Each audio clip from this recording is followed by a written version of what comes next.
এইভাবে বেলে নিলাম। এবার এটাকে আমি ভেজে নেব।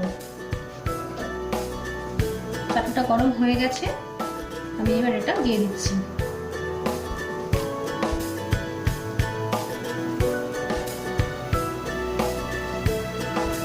একটা পিঠ ভাজা হয়ে গেলে আবার একটা পিঠের জন্য উল্টে দেবো।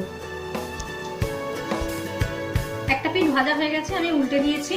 এবার আমি অয়েল ব্রাশ করে দিচ্ছি এটা।